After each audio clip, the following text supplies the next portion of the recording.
This is Pet Life Radio. Let's talk pets.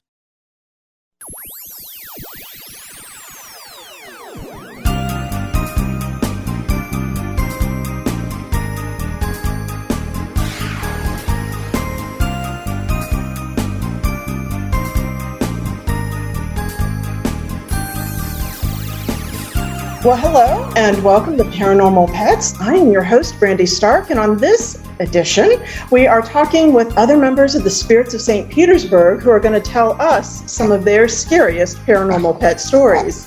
And we're going to get started with all of this right after these messages. Molly, here's your dinner. Zeus, that's not your food. Don't let that happen to your precious cat. Elevate your cat's eating experience with the Cat Tree Tray. The Cat Tree Tray keeps your cat's food off the floor and conveniently located on the cat tree. It's the perfect way to eat. It's a beautiful wrought iron tray that easily attaches to your cat tree and keeps dogs and other critters out of your cat's dish. A must for multi-pet households. There's a 6-inch tray for large bowls and a 4-inch tray for smaller bowls. Purchase your Cat Tree Tray today. Go right now to cattreetray.com. That's cattreetray.com. cattreetray.com. Let's Talk Pets on PetLifeRadio.com.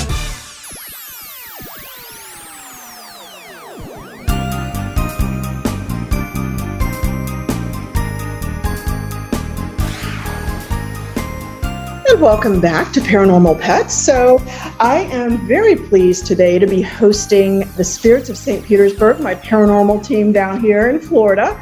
For 2 or 3 years now, they've been working with me on the supernatural, and it kind of occurred to me that we should do a Paranormal Pets roundtable, other paranormalists out there. So they have very graciously agreed to come on. I'm going to have each person introduce themselves. We'll do Marina, Carissa, and JJ. Tell us who you are, what your part of the team is, and then we'll get to your paranormal pet story. Sound good? Sounds good to us. All right. So go ahead. I think it was Marina. My name's Marina, and I am an empath in the group. So I feel things. I sense presences and spirits around me. All right. How about you, Carissa? I'm Carissa. I'm one of the investigators and also another empath, but I feel things too. Normally male, female, sometimes can tell ages as well, and maybe where they are in the room and that type of stuff. All right. And JJ? I'm JJ, and I do investigating. I also do some research, and I also try to find out what the latest tech gadgets are to use in investigating. Excellent. And we have one other member, but she's tied up tonight, so hopefully we'll get her eventually. That's Viva, who does a lot of our audio and video recordings and analysis. So it's a nice group. I think we've been together, 3 years now? Does that sound about right? Yeah, something like that. Yeah, okay. So, are we counting 2020? Yeah. I don't know what we do with that one. These folks have been kind enough. They have worked with Patroclus in the past. And of course, I have not quite yet mentioned, if you hear some additional background noise, I will apologize ahead of time. Most listeners know about the pugs and that they do make a ton of noise. But unfortunately, about 6 weeks ago, one of my pugs, Mr. Belvedere, passed away. I was 15 and a half, and I have Achilles, who is a retired paranormal pug, but he is now about 15 and 7 months. And most of my pugs are kind of older. So it was time to get the next generation. And so some of this background noise is going to be little Neoptolemus and little Ajax, my 2 new baby pugs. So they have not yet learned about quiet time. So we're working on it. But that'll be our next generation. Achilles is our retired paranormal pug. Marina worked with him once. I think on his last case. In fact, you all have worked with Patroclus, who is our current paranormal pug, and I'm not sure if it will be Neoptolemus or Ajax, or maybe both, that will be up after Patroclus retires. So kind of fun. But let's get to the heart of the matter. So, Marina, we'll start with you. What is your best paranormal pet story? Well, I was living in my townhouse at the time. It was a brand new build, but it had been built on land that used to be a mobile home park. And I had had a few experiences on my own, but I had a new little one of my own at the time, little Westie. She was, I think by the time she had her experience, she was maybe 1 or 2 years old. So she was still a little puppy. And my bedroom is a place that I had an experience before, and she did not like the bedroom. She would at times stare up into a corner, just stare as if something was there and I didn't see anything. Oftentimes, she would stand at the threshold and would refuse to go into the bedroom and just growl, or she'd be laying on the bed and in that same corner that she would stare, she would just start growling at nothing. So, but I had experience one time, there was a ceiling fan in the room, and I came out of the shower and the ceiling fan was going, but the switch was off. So I had experiences in the room. So she was picking up on something else that was unseen. And in that same townhouse downstairs, that was upstairs, which is unusual. That used to be a mobile home park. But downstairs, one time she was on the sofa with me, laying on top of me. I was watching TV and she was facing the other way, like behind me. And all of a sudden she picks up her head and her head starts moving as if she's following someone walking like right by the sofa, but there was no one else there. So those were a couple of incidences with her at that house. And in fact, we just had kind of a recent thing that happened a couple weeks ago. I always have things happening to me, so I'm sorry. Remind me for a minute. The Whisperer and her barking on camera. Yes. Thank you. Like I said, there's always things happening. I've moved to a new place. I'm in an apartment now. And she was in her crate, and I have a doggy cam, set up. And in one of the bedrooms, I caught a whisper on the camera. And at the same time on her doggy camera, she's going nuts. She's howling. She's turned sideways in her crate, like facing the door to that bedroom and pawing at the crate, trying to get out. So I don't know what that was. I can't explain that whisper, but yeah, I don't know if something followed me or if there's something new. Lucky you, right? Lucky me. All right. And it's the same Westie, right? It's Stella. It is the same Westie. She's now, that first incident happened, like I said, when she was about 1 or 2, and now she's going to be 12 next month. So, yeah, we've had a lifetime of experiences together. Wow. That's awesome. All right. Well, then how about you, Carissa? We lost Carissa. Uh-oh, did we lose Carissa? All right. We did. Well, we will go to JJ and hopefully get Carissa back. So JJ, tell us some of your paranormal pet stories. Well, we had at one time, she's passed, but we had a beautiful Russian blue named Pippi, and she was extremely attached to me, sleep right next to me every night, sometimes on me. And she would kind of make those like biscuits with her paws in the pillow. Mm-hmm. That was like her routine. And she was really, really close to Itty Bit, who we still have. Pippi kind of took over like a mother role to her. I mean, they were like inseparable. And so Itty Bit now is doing the same routine. She'll come alongside me and I feel her walking over me, and then she makes her little biscuits on the pillow, and then she jumps up to wherever she's going to sleep. Mm-hmm. So one night I'm laying there and I feel her crawling on me over my legs, and then but she wasn't making any biscuits. I thought that was odd because that's her routine and they're very routine. So I look up and she's not there. There's no cat there. And I look and she's completely across the room in her bed. And so I believe that was Pippi. Oh, cool. Has it happened again? No, that was one time, but I have noticed that Itty Bit, the two of them used to chase each other all around the house at night. And Itty Bit seems to be chasing something. I think she's playing with Pippi, and the two of them, and she's just running around like, because she does these things that she never used to do before when Pippi was alive. Like she's taken on, her personality, but I was like, honey, what is with her? And he's like, I don't know. I think they're chasing each other. I think they're doing their nighttime play. How many years has it been? Pippi, oh my gosh, she passed away a while ago.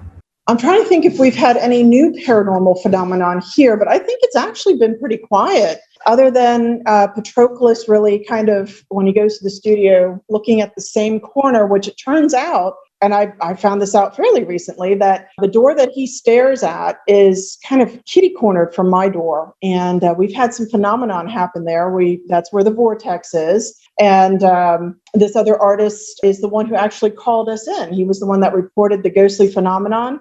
And he could hear it from his room, his studio, which was pretty neat. Is it at the studio that has the original part of the building in it? Yes, that was the original employee lounge. So kind of fun there.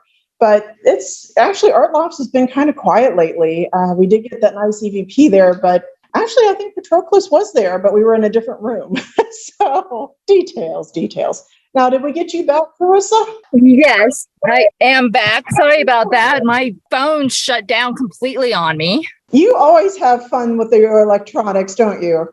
Oh God, today was a fun time with technology. Well, it is the solstice. Yesterday was the end of Mercury retrograde, and tomorrow is the last supermoon of 2021. So everybody just hang on. We're going to do the best. So, but you've got good time, and that's the good news. So, Carissa, what is your best paranormal pet story? I actually had to think about this because I started thinking, I'm like, it's not going to be one that happened to me personally. It's going to be one that happened to my mom, but it was my dog. Okay. And this was back when we lived together in Ohio. We had Bo. He was a giant schnoodle, gigantic thing. He came up to my hips and I am tall. And he would always sleep in mom's bed with her. Every night he slept in mom's bed with her.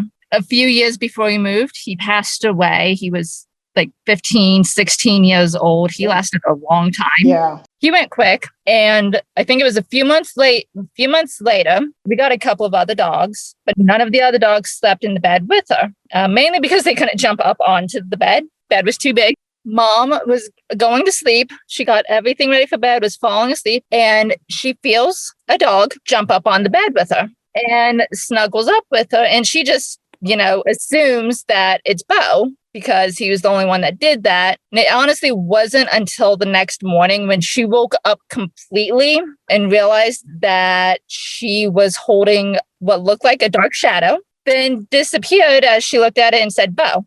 Oh, wow. So she was actually holding? She was holding on to what might have been Bo. Wow.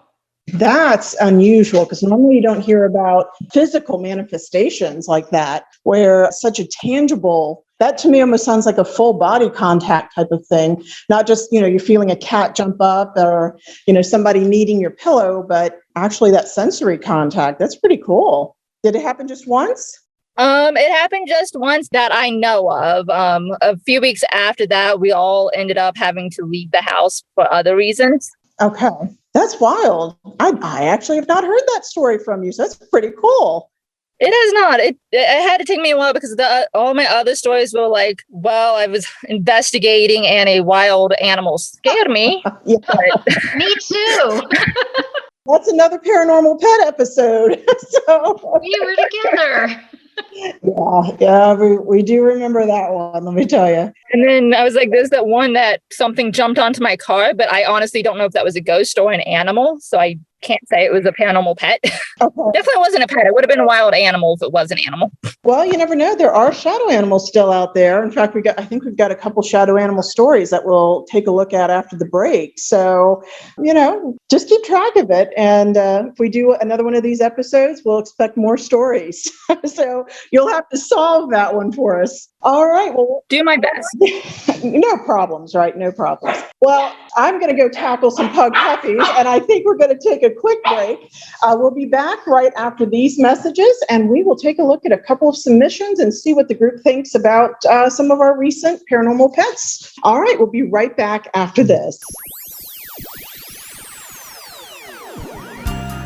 Now, time for something really scary. A word from our sponsors. Paranormal pets will reappear before you can say Bigfoot. Don't run away. Take a bite out of your competition.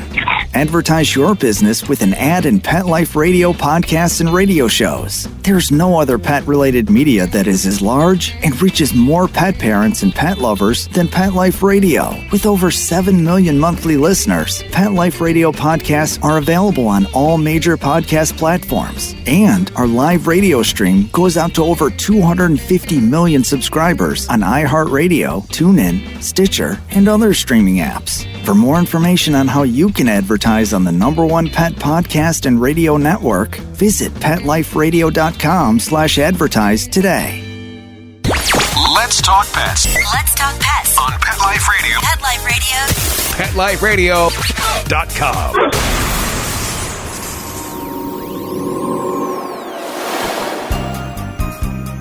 Did you hear that? Our commercials have mysteriously disappeared.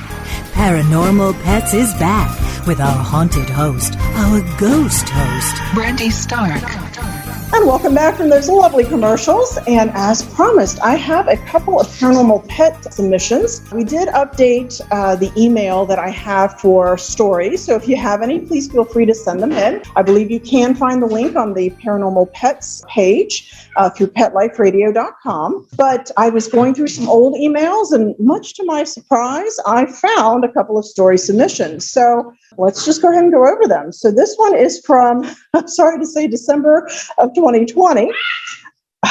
Sorry, all the background noises, they're just puppies. We're just going to go with this. And like a bird.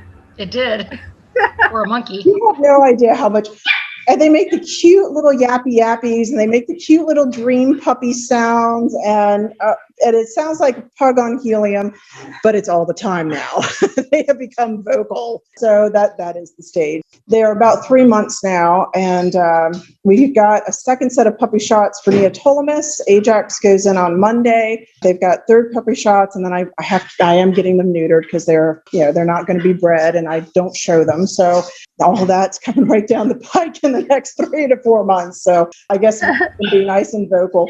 And someday I will miss this when they're big pugs and they're not doing their cute little puppy thing. So I will have this for posterity. So will everybody else out there. All right. So December 20th of 2020, I did get this email, and it's just kind of a short one, but it says, I found your site while trying to find information on the subject online. After seeing a couple for myself, I just thought I would let you know what I witnessed to add to your compilation. A little after 11 o'clock at night, I was watching TV with the lights off when I saw in my peripheral vision to the right of me a black shadow about the size of a regular-sized house cat on the floor. What I saw was definitely not shaped. As soon as I noticed it and turned to focus on what it was, I saw it was gone. About 30 minutes later, I saw a black shadow about the same size again with my peripheral vision, but this time to my left. And once again, when I turned to focus on it, the shadow was gone. I'm not sure if what I saw was the same thing or two different beings.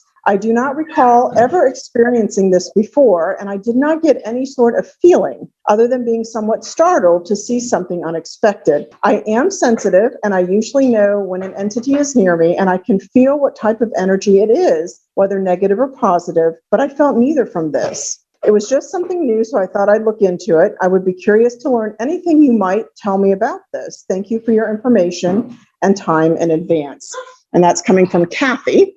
So what do you guys think? To me, this already sounds like a shadow animal story, in part because shadow animals show up and they're usually very felinoid. They almost always are described as a combination of a cat or as a cat, but felinoid in appearance with various sizes. So I've had one described as kind of a bear size or a cow size to mice-sized shadow animals, but the felinoid element that they are very stealthy, quiet, certainly does seem to be a part of this. What do you guys think? This reminds me of I saw on a TV show where they have paranormal video clips of this footage of this cat completely materializing and then disappearing on the couch. And it was the shape of the cat, and it was a black cat, and it was like a full solid shadow in the shape of the cat. And the people who shot the video said that it was sitting just like their cat did. It looked just like their cat. And I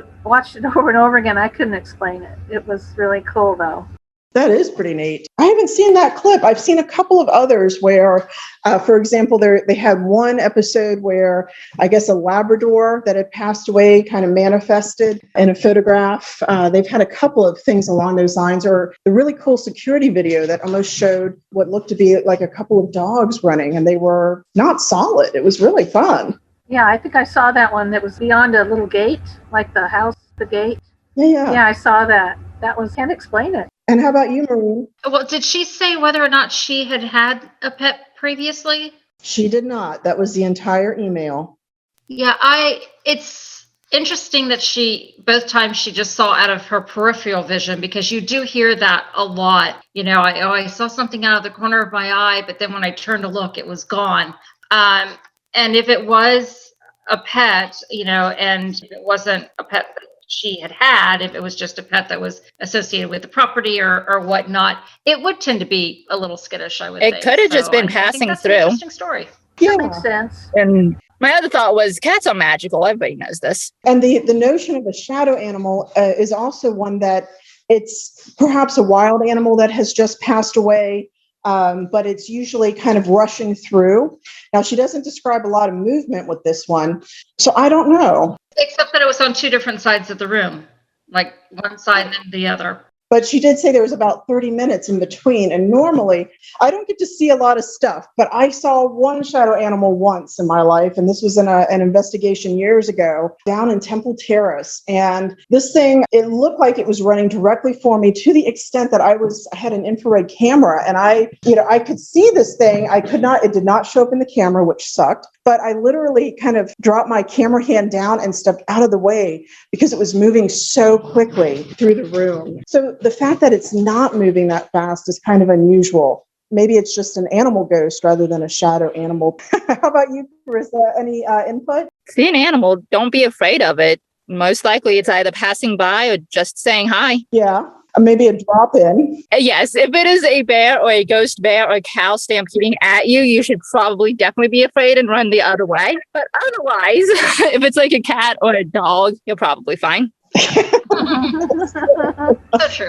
Yeah, what would be really interesting is if I will email this lady back. I did send one email, but I'll try again. But sometimes I think that animals, before we get them, they find us, if that makes sense. I know for many years, for a while, usually in March, April time period, I swear to you, I would see an extra pug. And as far as I know, I'm not completely insane. I'm on this side of sanity, but it's like there was one time I was pulling into my garage and I swear to you, I saw like a pug running from my back door into the garage, and I slammed on the brakes and there was nothing there. So I don't know. I don't know if it's a pet from the past, if it was a drop-in animal, if it was an animal that, was showing up because eventually I would have it, maybe baby Ajax or Neoptolemus, or maybe I was just crazy. Maybe I have too many pugs. I just lost my sanity, because they will do that to you, I'm pretty sure. So we just have to raise them a little while longer. It'll be fun, right? So it's pretty wild. It is pretty wild. Well, this is the second and final email, and this will kind of wrap up our show, but it's a short one. It's very short. And this is from January, so I'm running a little bit closer to on time. Sorry, people. I really did not know that email was still active. And this comes from a Renee. And she says, the night before last, which would have been 1/22/21, my husband and I saw a small black animal run across the floor. We put our little black dog to sleep on this past New Year's Eve. We did not see her face or front paws, but she ran across our kitchen towards the bedrooms. We discussed what we saw immediately because I jumped up in pursuit of it. We agreed that we saw the exact same thing and it had to have come out of the wall. We believe that it was our dear little Kahula. My husband is freaked out by it, and I'm trying to stay calm. I want to believe that it was her, but afraid of trickery from something else. I am still grieving badly, and my husband thinks that Kahula came for me to show that she is okay. And that's the entire story. What do you think? I would agree with that assessment. I think the pet was just coming back for one last goodbye, knowing that she was, grieving so hard. He just wanted to let her know that he was okay on the Rainbow Bridge. Yeah. Oh, yeah. That's what I believe. I believe in the Rainbow Bridge. Although what's ironic is that it was running quickly. And that to me is more of a shadow animal. Oh, but it was running to the bedroom where they probably spent a lot of, quality time. And okay, you've got a good point. Yeah. And I do think sometimes, I personally do think animals reincarnate. I think they do rebirth. And perhaps, she was kind of doing that last, stop in before, crossing over to come back again. I mean, you just never know. So fun times though. And it's kind of neat when people do submit stories. So hopefully we'll get a few more in. I will add these up to the Shadow Animals page, hopefully this month. Today was my last day of teaching a class. And so I should have a little more time as we move forward. But if folks have stories, please feel free to send them in. We'd love to get them. So do you all have any advice as we kind of wrap up? Is there anything that you would love to tell people before we go? I would say just be observant and just realize that your pets probably see something that you don't see. And I also do believe that they come and visit us. I think so too. How about you, Marina or Carissa? I would say I would ditto that. Just be aware. And, pets and children oftentimes see things that we don't. They are much more sensitive than we are for the most part. So just be aware and observant, like JJ said. Very good. Carissa, anything? Unless it's a bear. And then just leave it alone. Right? If you're hearing a bear, you're probably not going to stick around to see if it's a live bear or a ghost bear. I haven't heard of any ghost bears. Wouldn't that be cool? Well, I don't know. I was going to say, wouldn't that be cool? Not sure yet. My general advice for bears is just, leave them alone and let them be bears. And, you go be a human somewhere else. So. The ghost bear appears in the woods. Would we even know? Just like if a tree falls in the woods, does it make sound? Yeah, I know, right? I have not had any reports of ghost bears, though.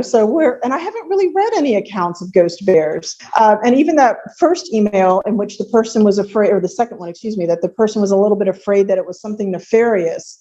That I find interesting because you do hear about dark forces showing up as children, sometimes as black dogs, but those are usually like big ones with red eyes. And so since that description was not in here, I'm going to say that she was okay. I think it's just the fear of the unknown. If you're not used to seeing these things, as we all are, being in this business, it is unnerving. And so just don't be afraid. Excellent. Well, I want to thank you three for being on with us today, and our producer, Mark, for bearing with us with this rather interesting session, but we made it. I do want to remind everybody out there, if you are interested in seeing what's going on with the Spirits of St. Petersburg, feel free to check out our website at spiritsofstpete.com.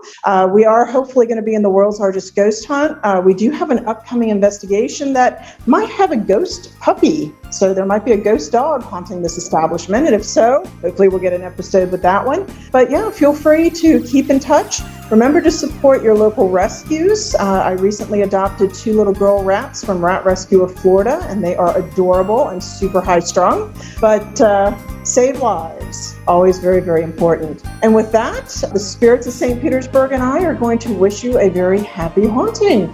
Take care, everyone.